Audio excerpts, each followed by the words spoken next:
Having a domestic there before we come on. Colin Taylor here with Loose Groomers with Linda Williams. How you doing, Linda? Hi, good. Enjoying the Did you have a weather. good nap this afternoon? No, I had about 10 minutes in the chair. 10 minutes on the chair. Is that what happens when you get older? Yes. When you reach that certain age? Yeah. So what are we going to talk about today? Customer relations. Ooh, that's a good one, isn't it? Yes. What do you think the biggest problem is that people have? Lack of confidence Lack of confidence? when it comes to talking to the customer. I think you're right. A lack of confidence, and also groomers are once again too scared. Lack of confidence, and they allow their customers to run their business, and when it should be you run the business and explain to the customers how it should be. But I know it's hard to begin with because you're trying to get, when you first start grooming at a grooming school, you're trying to get all them customers to come into your shop, aren't you? Yeah. So it's really hard to find that happy medium where you're not being, you don't want to be rude, but you don't want to be too overkind either. No. Is that what your answer to me? Yeah, no. No. I'll let you talk. Go ahead. So you go ahead and talk. Hold on. I've got to think about what I'm going to say. Hold on. I don't think the customer is always right when it comes to dog grooming. Because and when you look at it, is that all you're going to say all evening? Give me The customer, and why is that? because I don't think the customer understands what goes into grooming a dog, what can be done, what should be done, what shouldn't be done. I don't think they understand what's involved. Well, also because even though it's a service industry, it's not like buying a dress or a shirt where you can go home, try it on, not like it, and take it back. Yeah. We get customers say they don't like it, they try and complain, they want to get something for free. And I think the problem there is when we assume that the customer is always right, so we then go ahead and give a lot away for free. And what does that mean the customer always do? Keep doing it.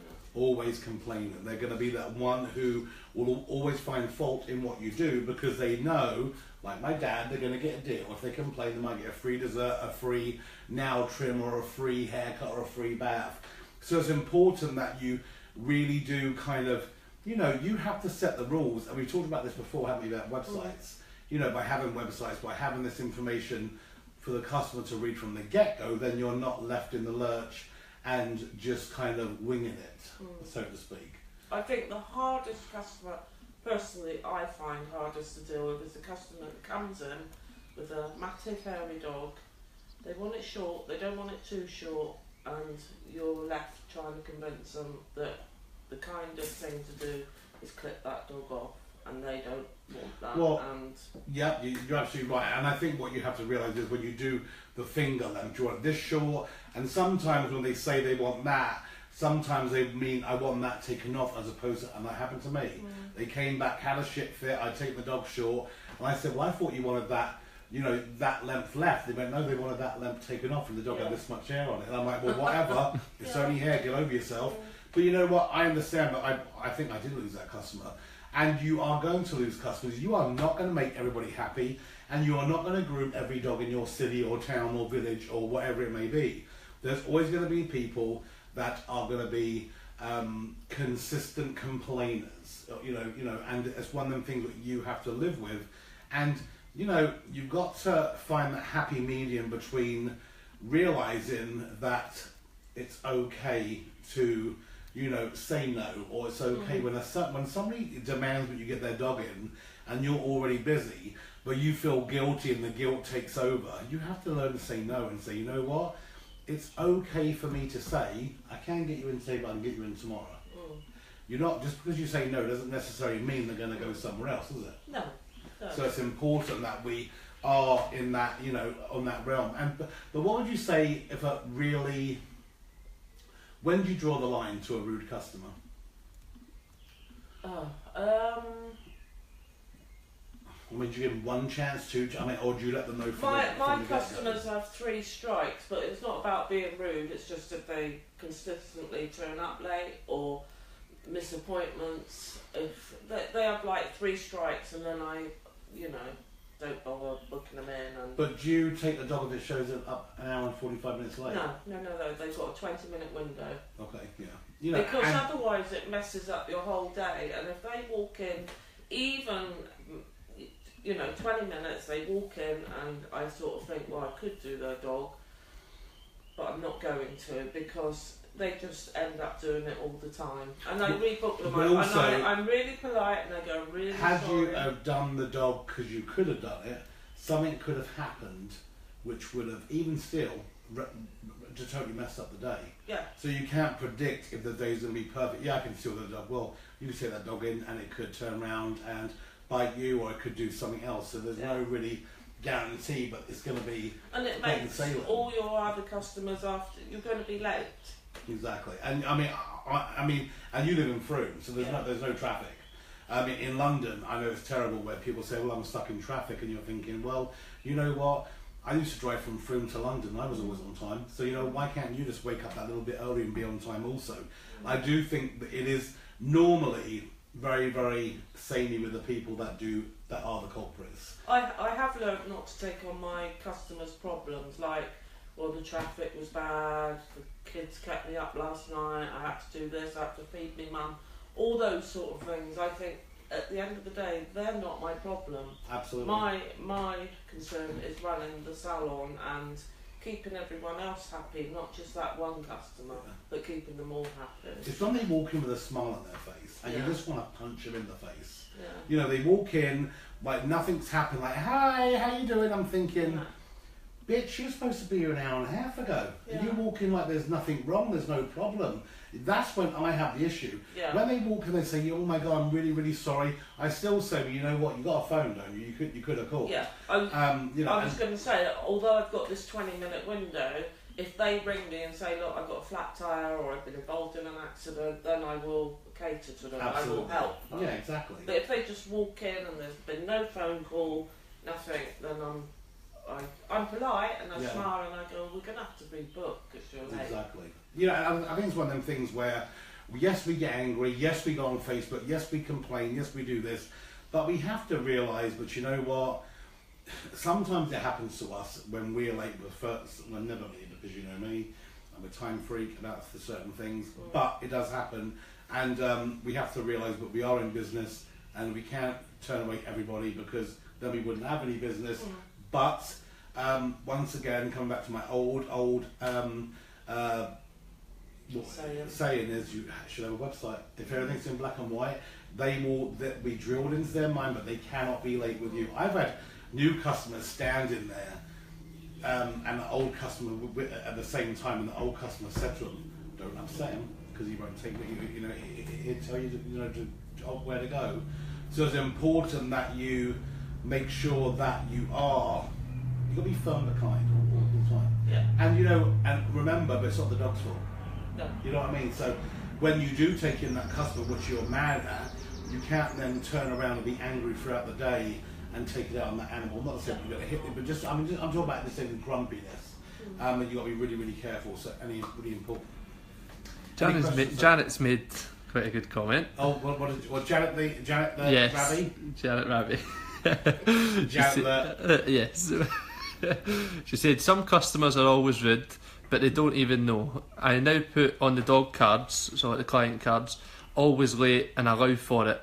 And now I charge for late pickups, and then they come in on the next time. Absolutely. Now, I mean, we're talking again about people who show up late. Once again, you know what? When you have everything in black and white, what says, if you show up late for your appointment, you're going to be charged for it. I'm not a daycare centre. I'm a dog grooming salon. I'm not here to take care of your dogs. Another reason why I've never worked Christmas Eve hardly in my life, because while I'm back behind in getting my presents, the customers bring their dogs in, they piss off and go shopping, and they don't pick up their dogs, and sometimes they don't come in until you're closing this, like you close at 5 o'clock, they're there at 6 o'clock, and I'm thinking, no, that's not going to happen. So you have to lay down the law, like Janet said, you have your culprits who are always doing the same thing. They either no shows, coming in late, showing up late, and they're the ones that you have to make sure that you say to them, you know what, I'm not going to do it no more. You got to make sure you come on time. Yeah. When I say 9:30 appointment, it means you got to come in 9:30, not 9:45, not 10 o'clock. It means 9:30. And I think but it takes that it takes that nerve for you to, or that experience in the industry for you to be that kind of person, to be that way. And it's not about being rude, it's about just being, it's about running a business, isn't it, at the end of the day? You're there to make money and run a business. You're not there to stand there and just wait for someone to walk in, and no matter what time they walk in, take their animal, because you know what, you have a certain way you groom. And if you're anything like me, I know if I was to be grooming tomorrow and I had 6 dogs, I know exactly what time I'd go in and I know exactly what time I'd finish, because I know how I work. Who keeps the message in there? Jonna. Hi, Jonna. Oh, chat. She messaged her, hi Linda. She's messaging you on your phone. Yeah. We've got a couple of comments. Go ahead. So we've got Sharon Jackson. Yeah. She's just had a bad day when they turn up early. 30 minutes early yesterday. She's a 1-to-1 groomer, so Yeah. people pay me to give the dog 1-to-1 attention. Yeah. She said, "Oh, I have a nail appointment. This is a customer." That's why she showed up 30 minutes early. And then Sharon's turned around and said, "What would happen if you turned up early for that? Would the nail technician take you early?" And then she turned around and says, "Go and take your dog for a walk for 30 minutes." Absolutely. Which was quite good. You know what? I mean, Standing your ground. Yeah, absolutely. You have to stand your ground. You have people. You know what? When you walk into most appointments, they schedule you at that appointment for a reason. And it's like, I had my piano lesson on Sunday, and I got there early, and I called him up to say, "I'm here early if you want me to come in early." And he said, "You know what? I'm with my other student right now." And it's there for a reason. That's because I had a 12 o'clock appointment, because he obviously already had 11 o'clock. So it's important that people understand, but you have to stand your ground. You have to be firm and kind. You can't be always letting them get away with it, because when you do that, they will always, always, always do what you don't like. Yeah. Simple. But it is hard when you're first starting out. It's really, really hard. We've all been there, and like you say, you don't want to upset your customer. You just want all the customers you can get, and you're frightened if you go boo to them, they're going to leave and go somewhere else. So it is difficult when you first start out. But when you first start out, you have that time. However, I will say this: if you're starting out and you've got 1 dog in one day, and that 1 dog is a 10 o'clock appointment, they still should come at 10 o'clock, not 12, not 11. Yes. So, and you know, you can give a little bit more leeway. But then, okay, now we talked about that. Let's talk about brushing out dogs and matted dogs. You know, because that is, I've had some people that, you know, and I'm not here to have everybody agree with me. Some people believe that brushing out is our job, and some people agree with me when I say that brushing out is not my job. I'm there to start with. Well, we disagree on that a little bit over the years. Absolutely. I'm more for, yes, as that a dog that you may clip off, I probably would brush out. Yeah. But Well, that's just me. Well, to me, it's all about how long that dog's on the table for. Yeah. It comes down to, and it's not the brushing out thing that annoys me so much as how long is that dog going to be on that grooming table for. And if that dog screams, it's not right. I wouldn't do it It's if a not dog right. screamed. No, I would never do that if a dog. I wouldn't do it if a dog screamed. I'm not there for that. Well, absolutely. So, but my whole point is, if we were at that stage where a lot of countries are, if you come in when you should be coming in for your appointment, and I mean every 4 to 6 weeks, you wouldn't have brushing out, would you? Yes, you do have your corporates, like today the woman was online with her once a year dogs, which are once a year shave off, whether you know, that's what the customer wants, and they charge really good money for it, which I'm pleased to hear, because when I look at it, whether you're brushing out or shaving it down, you're still dematting the dog, and it still should come at a cost, because you're ruining your clippers, you're ruining your blades, you're ruining all your equipment. So it's a really, really important for that. So. Heidi's watching. How you doing, Heidi? Hi. She's got a new. Hello in Spanish. How do you say hello in Spanish? Hola. She's not Spanish. Hola. Hola. Hola. Hola. Cheesy chips, please. So in Spanish. She's got a brand new iPhone as well. She got that today. Oh, she does. And she's had her eyes done. She got what? She's got her eyes done as well. Oh, she so does? she can see. She can see Is now. it worth having done, Heidi?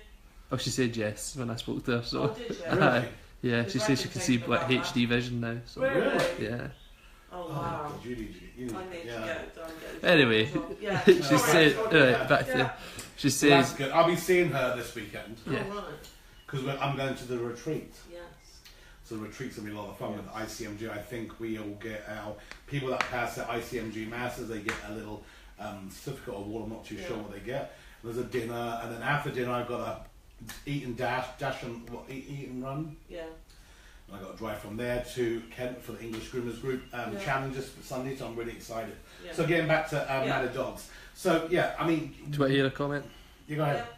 She says you just need to be clear with the customers, and most will comply. Yeah. And Ryan Lee has also says too many groomers negotiate with clients. Your business, your rules, That's right. within reason, That's, obviously. that's very It, true. it comes down to confidence. He's got a very good point, and you know what? I mean, like, you know, he's right. You know, it's your business. This is the difference. Where are you a groomer because you want to have a business, an empire, a really? I mean, we're talking a business. A business to me is like an empire. It's what you build.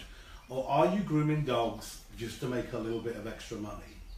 No, I think most people are grooming dogs to earn a living, to pay their bills. I don't think people are, you know, and not everybody's in the position to have an empire. No, they're not. No, but an empire's built. Yeah. That's what I'm trying to Yeah. say. An empire, and that sounds like, you know, like freaking hotels and shit. Yeah. But what I'm talking about, whatever, you know, you're having a business because you want to make it a business, Yeah. and that's when you have a website, you take credit cards, blah blah blah blah blah. I think a lot of people get scared about that, and we all know, including myself, this industry, we have a lot of self-confidence issues, and I'm the same way. It took me many years, 30 years of experience, for me to be where I am today, where I can say what I want to say to customers. And before that, I used to hide behind my mum, and I used to have a really bad stutter and everything. It was horrible. I was really shy. And let's take away that. I was I was that person who would let the customers tell me how I'm going to run my business. And, you know. Yeah, I think my confidence came when I knew I still had work if I didn't agree with the customer, I still had work coming in. I wasn't relying on one or two dogs a week. But I think that's where my confidence When came, when I could pick and choose. Okay, so how long can you be in this industry with dealing with assholes all day long? I mean, do you think you would enjoy the industry? There's no set. Not everyone's an arsehole, and there's not No, a set but time. no, but what, There's not a set no, time. When I what I'm first started saying- out, yeah. I would groom 7 days a week. If somebody rang me up and said, "Could I have my dog groomed on Sunday at 9 o'clock at night?" I'd go, "Yes," because I But wanted why? that But customer. why? Because I wanted that dog. But why? Because I needed the money. But you didn't need the money because that dog could have been done on the Monday. No, you didn't. Because they couldn't come on the Monday. Yeah, Let me explain. yeah, me whatever. explain. Okay, go ahead. And as you build your business up and you've got more customers, you can afford to lose Nah, that one. bullshit. No, That's bullshit. it's- You know what? Let It's me. not bullshit, Yes, it everybody. is. I Yes, bet it there's is. a lot of people Yes, it out is. there Because that was in my shoes. no, because in my opinion, you couldn't wait another day. You took that customer in, and I bet you that person probably expected a Sunday every single time.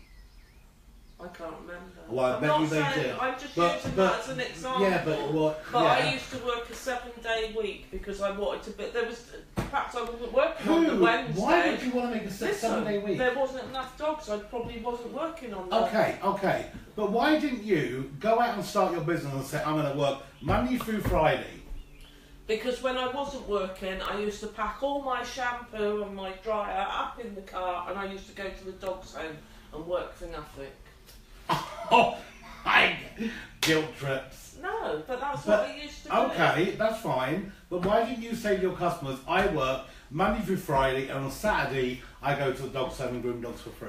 Here's Kelly. Hello, Kelly. Why do you Come on, have Kelly, to? grab a Hi, seat. Kelly. Why do you have? Do you want to grab a chair? Could take it up to the table. Have over here, Kelly. Come on, you can join in. You this. should have knocked on the door then we could say, there's somebody, yeah. We're having a really, like, an Heated. argument here. But I'm just saying, once Domestic. I had enough customers where I could pick and choose a lot more, my confidence grew because I thought if I lose them, I've still got work. I still, you know what, I still... Do you want to fill don't get it. Kelly in? Then we can get her. Okay, so we're talking about customers. This one here would, when she first started... We're going back Excuse me. 25 years, mind. If somebody wanted to have, she would groom their dog on a Sunday if she wanted. I mean, with me, I would rather say, these are the days I work, and I want to make sure them days are full. I don't want to groom one day on the one dog on the Monday and one dog on the Sunday. But I can't. You can't. If people can't come on any other time, I'm not going to go. Well, I'm sorry, I'm not doing your dog and lose that customer. I see where she's coming from. Yeah. I probably would have done that at first. Yeah. So. Oh, But now I'd be like, well, I can't do it. Yeah, I'm like. you're that. crazy too, But then. I can pick. Go and sit over choose there. now. Go sit over And there. It's 2 on 1. Can I have a horrible person sit next to me, please? Wait, Johnny, come over. Prices and stuff. But when we first started, I wanted to set our prices high, well, like normal prices. And Mum wanted to put them really low because we were just starting. And I was like, well, what point are we going to say, now we're experienced, so we can put our prices up? Exactly. Yeah. But now to this day, 16 years later, there's still dogs being on for like £27. Yeah. Yeah. It's hard It's so hard. to take that leap, and Yeah. you know, yeah. Never, ever, ever, ever start out at stupid prices, because you are going to be there forever, and you will be a dog groomer who makes no money, and you'll be better off going working at Sainsbury's. That's Yeah. me talking Yeah, flat out and sure. being honest, because there is no point. I mean, to me, to groom dogs, slugging away, getting dirty, peed on, crapped on, covered in dog hair, itching, working my butt off, doing the artwork and coming home and making nothing. You know what? You won't last long. You get burnt out too quick. And that's a big, big problem. But we're talking about price another time. So we're talking about customer relations, and that's why. And this is good, but we don't agree with each other. And because you know what? I mean, to me, I am all about, you know, the customers have to learn how you run a business. If you are all over the place and say, yeah, come whatever day you want, yeah, Sunday I'll do it. I know They're you gonna say expect that that. customers have to learn to run a business, but I was learning how to run a business. I'd Yeah, I always know. worked. I did my training. I'd never had my own business before, so it took me a while to find my feet. And Look good. Ryan Lee says, I think you need a third loose groomer to mediate. Yeah, which was thank you. Right. perfect. Well, actually, A third loose groomer. when Ryan comes to town, I told Ryan Then when you he walk in. comes to Bristol, I can pick him up and we put him around the table, yeah, because you kind of do need. I think it's great. And one question when we talked about force-free grooming, a woman commented not long ago, and she goes, "That was a total waste of my time watching that for half hour. You talked about it and you put it down. You didn't have anybody." I'm like, and it wasn't like that. no. We sat on the fence actually. We wasn't about slamming the person who was force-free grooming. We was about changing the words of how they worded things. And I think it's good that we don't agree on certain things, and we do have our own opinions, because that's important. And you know what? At the end of the day, it's good. Amy Mansell and Ryan agree with you. Hell yeah. Damn right. You know. How many people agree with us? Yeah. No one said. What? They're all too scared of calling. Well, you know why? You know why we don't agree with you? Because they're still grooming damn dogs. That's why. Yeah, that's right. They're still grooming. Oh yeah, I'll groom your dog at 8 o'clock at night. Don't worry about my husband's tea and the kids. But I will say I agree with you today, because my confidence of running my own business has grown. We're changing And I sides can- here, I we're can be changing like that sides. now. I can be like that. Hey, you know what? I'm talking about 25 years ago when I was Hey, you like, know what? I used to run a 1,500 capacity gay bar in Detroit. That's what taught me about business, about how to make things work and how to. I mean, grooming. Really, I didn't learn a lot about my business in grooming. Well, I worked for Dina Perry in America. She taught me a lot about business. Melissa Verplank taught me a lot about business, because these were people that could turn crap into credible, and it was really interesting how they did it. And it was all about, you have to, you know, you run your business and you do it as you mean to go on. And like we talk about pricing, you know what? When I went to grooming school, they were charging £20 then in 1985 for a toy poodle. So when people are still charging 27, that's just ridiculous. In reality, a groomed dog today, if it went up with everything else in life, petrol, you name it, a groomed Westie today would be £65. However, you know why it won't be that? Because we haven't allowed that to happen. We're the ones, and a lot of it, including myself, it comes down to confidence. It comes down to having that. I wouldn't do that now, like with the customers that I'm gonna get. That'll be like more than everybody else. Yeah. I'll charge more than everybody else. I'll do them on certain days. If they can't do it, they can go find somewhere else. And But it's because I've got to that point in my Yeah. career Yeah, where I yeah. can say, no, that you don't want to pay. you can go Exactly. elsewhere. Yeah. But people that are just starting out of school, I think they... when you normally leave Not school and you groom, you normally get all the crap when nobody else wants to groom, all the biting dogs, all the fidgety dogs, and all that kind of stuff. And that's when people start to stress out and get panicky because their handling techniques and all that kind of stuff. And then it really affects with their confidence, and then it gets even worse. And that's when they start to allow people to tell them what to do. Is when their confidence gets. The really last bad. thing when you first start out, you want to be doing is like arguing with the customer, because you're like, you know, I can remember when the first dog I ever did when I started up my business was a Springer, and I remember having a sleepless night thinking, oh my God, I've got a Springer in. Am I going to remember how to do a Springer? And things like this. You're thinking like that. Yeah. You're not thinking about standing up to your customers and, you know, you've got People- so many other things on You know, your mind. people are so worried. And you know what? When it comes to breed-specific grooming, people should be on their toes and they should know exactly what they're doing. And that's when groomers should be honest also. When you're a groomer and you're like fresh out of grooming school and somebody comes to you with a show Cocker Spaniel or a Bedlington Terrier or a soft-coated Wheaton, they say to you, do you know the breed? You have to be honest with them, don't you? I mean, you know, I mean, however, I will say this. I've had dogs come into me and they said to me, do you know how to groom a Wheaton Terrier? And I'm like, well, if you wanted to groom like that, I have no problem doing that. It looks like hell already. And then you'll get dogs coming, and then I say, is it a show dog? Do you show it? Are you going to learn how to groom it yourself? Blah, blah, blah, blah. And I think that's really, really important. But you know, this is a career, a passion where no matter how long you've been grooming, you're going to learn something from everybody. Yeah. And you're going to learn every single day when a dog comes into your shop how you can do what you can do to make it better. That's why when people compete in a competition and they're classified as a one-trick pony and they can do only a poodle, you'll normally find that poodle evolves every single time they do it. Every single time they do that one dog, it will be nicer and prettier and more stylized. And it doesn't mean to say that they're one-trick pony, and it means to say that they are mastering that dog at that time. And then you'll get all-round groomers what groom all breeds incredibly well. Questions? Amy Mansell's got a good point. Go ahead. It's a job. Does Marks and Spencer's open up at 9 PM on a Sunday because I want to shop? No, people fit in with them. I'm going back 25 years. It don't matter. No, Okay, I'm okay, saying okay, that's what I okay, did. okay. 25 years ago, Woolworths. Yeah. Let's not talk about M&S. Woolworths were around 25 years ago. Yeah. They would. Oh, you want to go shopping, love? Yeah, sure. Open the doors. Hold on 1 minute.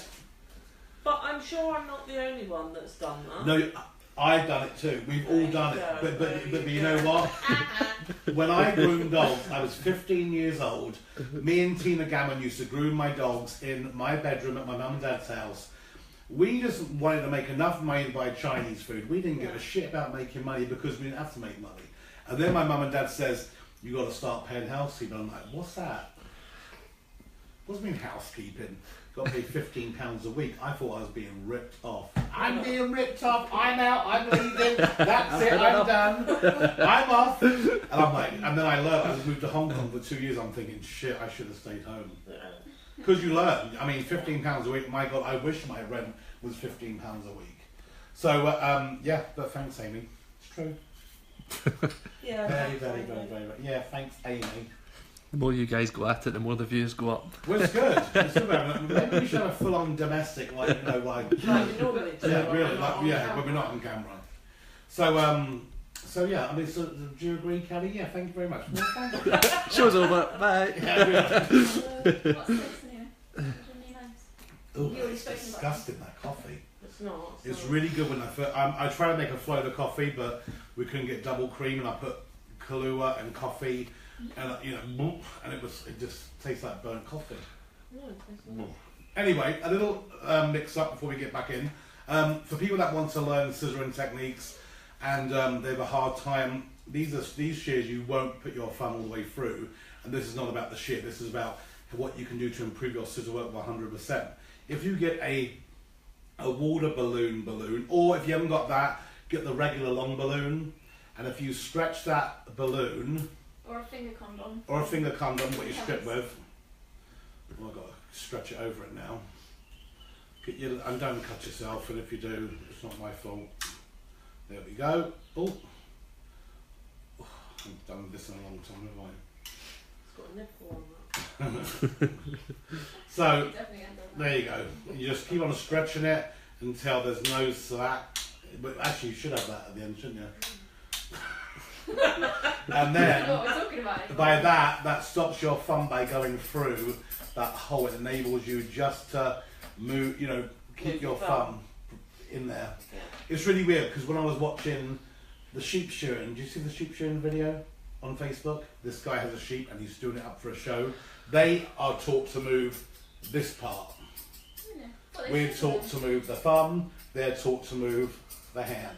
I suppose The there's not a lot of fingers. difference. You're keeping one blade still. and Well, the other yeah, one- but as long as you're not, Yeah. not a I good Yeah. find it doing really this. hard to do it wrong now. Yeah, Well, exactly. So go pick up kitchen scissors. yeah. So if you put your thumb over that thumb, over the actual thumb bit there, that will help you. Because a lot of people, they put their thumb all the way through, Yeah. right down to their knuckle, Yeah, and then they grind like that, and it makes Yeah. it really, really difficult. And it makes your hand ache. Of course it does, because you're giving that repetitive Sometimes it's strain. Yes. Yeah. And also, but that's just one little thing right there. They're good for if you're learning to use chunkers as well, aren't they? Absolutely. With chunkers, you want to use a chunker like a scissor, not where you're doing this all the time. Because every time you go in, or if you move your hands in a normal position, if I was a scissor like that and then I move around like that, the pressure is going to be different from there to there, so it's important. So, any other question about customer service? No. Nope. No. Well, I'm glad you got that up. We're over Jess. time anyway, so Over time? Oh my god. Okay, quickie. everybody Let's talk about the hammocks real quick. So, would you like to pick up the hammock and do a little Yeah, display? model that. So this is the large hammock right here. Because Johnny's got the 3-in-1s, we have some of the originals what we had made, and these are going on special for £22 each. That's just a large. We also have a small. What are really good about these guys is the fastenings. We have everything made in the same colour, and this is heavy duty webbing here. So, and we were talking about weights, weren't we? yes, Before. it was £12 in the That- small, 25 in the large, So £12 in the small, £25 in the large. So £12, yeah. and the offer's only on until stock runs out. Exactly. Literally, exactly. and that's it. If you want to get in touch with Johnny before or myself, we can put names on them to pick up at the English Groomers Group. Also, Janet Rabi will be there at the English Groomers Yay. Group, the English Challenge, this coming Sunday, selling the Sassy by me and myself and the Ultra Ego. These are produced by Groomingdale's. These are the incredible colognes. The male has a really good scent, the female. I mean, people sometimes they like one or the other, they like both, but they're incredible, and you can work a deal out where you sell them in the 100ml bottles, so you can sell them to your customers. One thing I learned by Isabel, we talked about this, yeah. you were there too. Yeah. Where do you spray the cologne when the dog goes out? Where do you spray the cologne when the dog goes out? Usually on the back of the neck. You know where she sprays it? On the towel.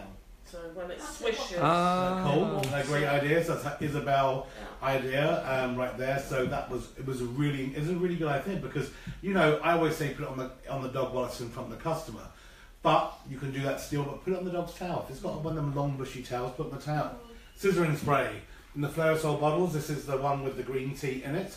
I always tell people when you're scissoring a dog, use a scissor and spray because hair's more pliable when it snaps. That's really, really important. That will be there this coming Sunday. Also, the stripping knives which Johnny sells. You have all the stripping knives here, all you'll need, and which is a really good deal for £75. A lot of people have asked questions. I talked to one of our Groom Team USA members yesterday online, and she actually likes the 3-way one, and she likes him being sharp, which is unusual. Some people like him being sharp, some people don't. I talked to Denise Westbrook. She likes them all. And she says if you do want to dull any of the knives, she saws through a cardboard box.